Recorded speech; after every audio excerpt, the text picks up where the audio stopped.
કામિકા એકાદશી અષાઢ વદ 11. પૂર્વે બ્રહ્માએ કામિકા એકાદશીની કથા તથા તેનું મહાત્મ્ય દેવર્ષિ નારદજીને કહી સંભળાવ્યું હતું. મહાપુણ્ય પ્રદાન કરનારી, પાપોનો નાશ કરનારી, મોક્ષદાયિની એવી આ એકાદશીનું શ્રવણ કે પઠન કરવાથી વાજપેયી યજ્ઞનું ફળ મળે છે. કામ મનોરથ એટલે આ વ્રત મનના મનોરથ પૂર્ણ કરે છે.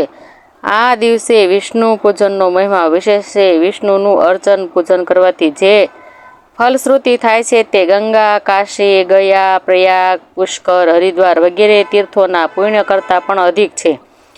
આ એકાદશીને દિવસે જો શ્રીધર નામના દેવનું પૂજન કરવામાં આવે તો ગંધર્વો, નાગદેવતા,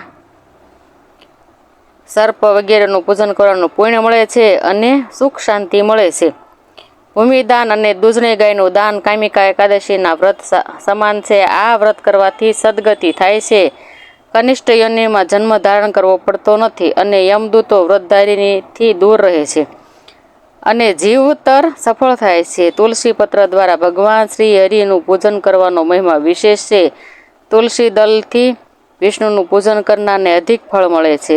જેને પાપનો સ્પર્શ કરી શકતો નથી તે સંસારમાં જલ કમલવંત રહી શકે છે. સુવર્ણદાન કરતાં પણ શ્રી હરિની પૂજાનું ફળ વિશેષ છે. શ્રી હરિ તુલસી પત્ર ને મોતી અને માણેક કરતાં પણ અતિ મૂલ્યવાન માને છે. તુલસીની માળાથી શ્રી હરિની પૂજા કરનાર સર્વ પાપો નષ્ટ થાય છે.